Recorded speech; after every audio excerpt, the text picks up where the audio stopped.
Assalamualaikum warahmatullahi wabarakatuh. Perkenalkan, nama saya Susmi Fariska dengan NIM 2201010032. Di sini saya akan menjelaskan dasar-dasar teknik kendali tema fungsi ALI untuk melengkapi tugas mata kuliah Praktikum Teknik Kendali yang diampu oleh Bapak Insinyur Sapta Nugraha STMN. Langsung saja kita ke pembahasan.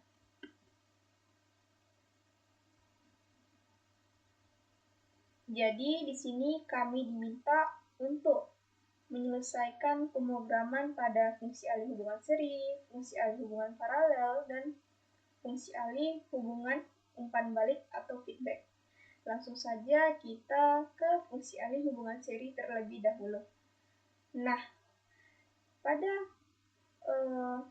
fungsi alih hubungan seri, sistem dihubungkan secara berurutan atau satu jalur. Nah, di sini dapat kita lihat terdapat dua blok. Ada blok G1 dan blok G2.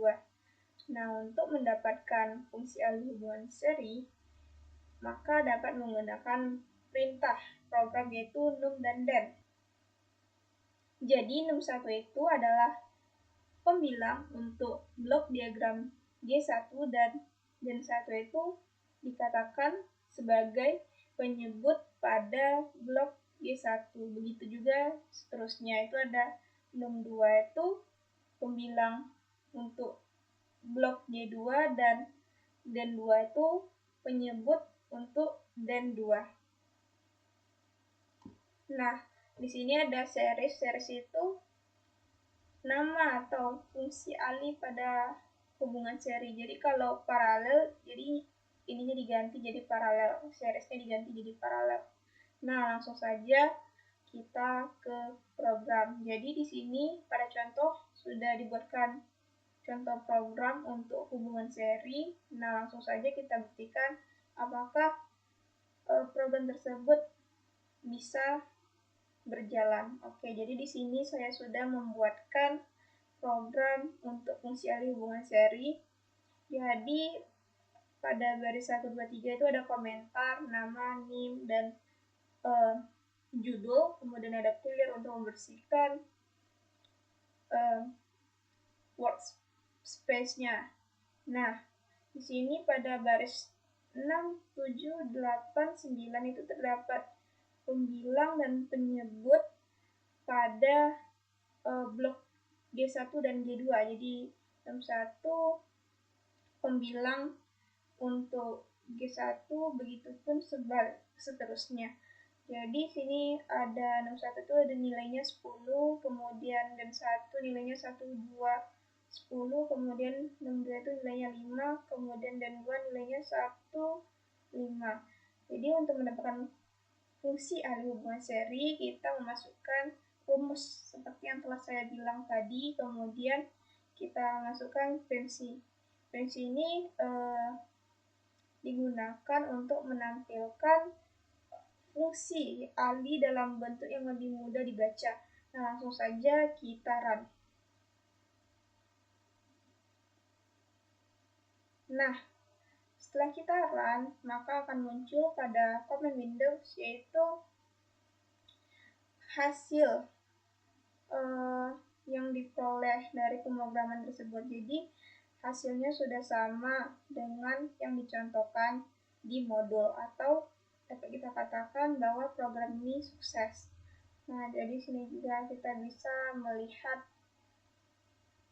workspace, apa aja sih yang berjalan pada workspace. Nah, jadi di sini semua variabel yang kita masukkan itu berjalan, dan di sini yang muncul cuman num per den atau prinsipnya doang, karena yang lainnya kita kasih titik koma. Jadi dia cuman berjalan tapi tidak ngeprint di command Windows. Lanjut kita ke hubungan fungsi alih paralel. Jadi sama seperti fungsi alih hubungan seri, hubungan paralel pun begitu, tapi pada paralel terjadi ketika dua atau lebih sistem dihubungkan secara paralel sehingga input yang sama diberikan ke semua sistem dan output adalah jumlah dari output setiap sistem. Jadi sama aja, jadi tapi dia itu terdiri atau dua jalur atau lebih gitu. Jadi kalau seri kan satu jalur aja, nah ini ada dua. Lanjut kita ke pemrogramannya. Jadi pada pemrograman itu cuma diganti dengan kata paralel. Jadi di sini saya sudah menggantinya dengan kata paralel dan isinya sama saja, sama seperti pada seri.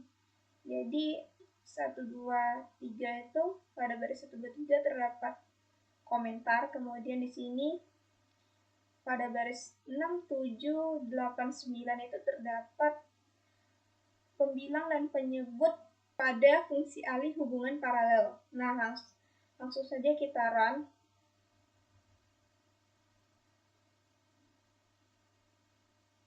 Maka dia akan mengeluarkan hasil pada command Windows, yaitu seperti ini, atau 5 S pangkat 2 tambah 20 S tambah 100. Kemudian per S pangkat 3 tambah 7 S pangkat 2 tambah 20 S tambah 50. Nah, hasilnya sudah sesuai dengan yang dicontohkan di modul, atau dengan kata lain programnya sukses. Oke, lanjut pada fungsi alih hubungan umpan balik atau feedback.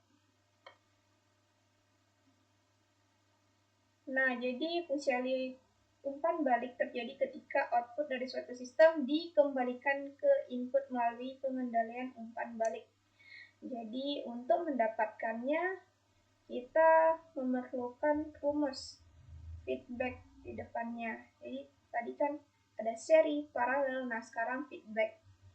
Nah, di sini saya sudah memasukkan atau sudah membuat program.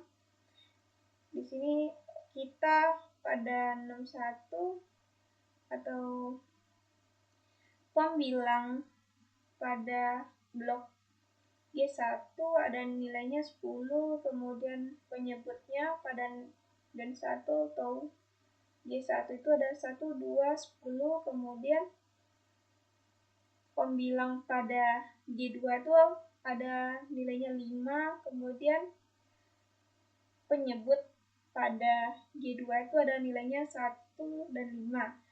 Kemudian kita masukkan fungsinya feedback. Langsung saja kita run. Maka dia akan menghasilkan hasil seperti command Windows. Nah, hasilnya sudah sesuai dengan yang dicontohkan pada modul, atau dikatakan program ini sudah sesuai atau berhasil. Dan di sini juga ada pada workspace itu apa aja sih program yang berjalan. Jadi semua programnya berjalan, tapi yang menampilkan hasil cuma pada preferensi, karena preferensi ini kita tidak memberi tanda titik koma. Ya, oke, langsung kita ke latihan pada halaman 28. Oke, ini dia. Jadi diketahui suatu diagram blok sebagai berikut. Nah, kemudian diketahui G1, G2, G3, dan G4-nya. Maka tentukan fungsi alih dari diagram tersebut dengan pemrograman MATLAB. Nah, langsung saja kita ke MATLAB-nya. Jadi pertama itu kita definisikan pembilang dan penyebut dari masing-masing fungsi alih. Jadi fungsi alih pada G1 kita tentukan nih pembilang sama penyebutnya. Kemudian sudah kita tentukan, kita lanjut pada G2, G3, G4. Oke, setelah itu kita menghitung fungsi alih seri. Jadi kita serikan blok G1 dan G2. Kemudian kita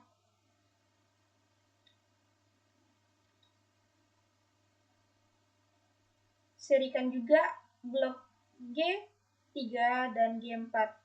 Nah, kemudian kita menghitung fungsi alih umpan balik negatif dengan G3.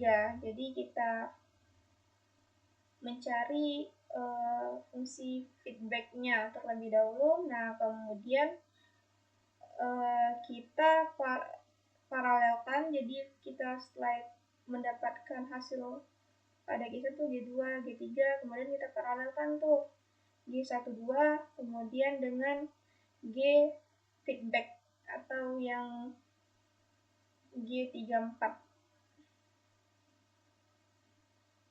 Oke, kemudian setelah semuanya kita hitung, maka dia akan menampilkan fungsi alih atau fungsi alih final atau akhirnya hasil dari perhitungan tersebut. Oke, langsung saja kita kan. Nah, maka Command Windows akan menampilkan hasil dari apa yang telah kita program pada pemrograman di atas. Jadi, dia akan menampilkan G S pangkat 4 tambah 27 S pangkat 3 tambah 63 S pangkat 2 tambah 147 S tambah 144 dibagi S pangkat 6 tambah 6 S pangkat 5 tambah 18 S pangkat 4 tambah 61 S pangkat 3 tambah 93 S pangkat 2 tambah 93 S tambah 108. Jadi dapat dikatakan program ini sudah berhasil. Jadi kita juga dapat melihat pada workspace apa aja sih program yang berjalan. Jadi program ini sudah sesuai atau berjalan dengan semestinya. Langsung saja kita ke latihan pada halaman 31. Langsung saja kita ke latihan. Nah, jadi diketahui R1 bernilai 2 ohm, kemudian R2 bernilai 3 ohm, kemudian kapasitor 1 bernilai 5 farad, kemudian kapasitor 2 bernilai 7 farad. Terhubung dalam rangkaian RLC sebagai berikut. Dapatkan fungsi alih rangkaian RLC tersebut dengan menggunakan hitungan manual dan program MATLAB. Oke, langsung saja kita ke MATLAB. Jadi, pertama itu kita definisikan dulu nilai R1, R2, kapasitor 1, kapasitor 2. Jadi nilai R1 itu ada 2 ohm, kemudian R2 3 ohm, kemudian kapasitor 1 5 farad, kemudian kapasitor 2 itu nilainya 7 farad.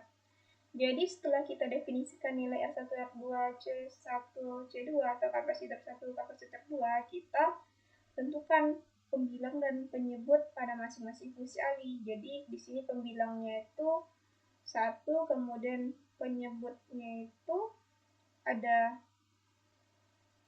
R1 dikali C1, R2 dikali C2, kemudian R1 dikali C1 tambah R2 dikali C2 ditambah R1 dikali C2, kemudian dikali 1. Oke, setelah itu kita buat fungsi alih menggunakan perintah tf. Jadi langsung aja kita run untuk melihat hasil dari pemrograman ini. Nah, jadi hasilnya dapat kita lihat pada command window. Atau dengan kata lain, pemrograman ini sudah sesuai dan berhasil. Jadi kita juga dapat melihat apa aja sih program yang berjalan pada workspace. Jadi semua program ini sesuai dengan apa yang kita ketikkan di sini. Oke. Jadi sekian video yang dapat saya sampaikan. Kurang lebih saya mohon maaf. Wassalamualaikum warahmatullahi wabarakatuh.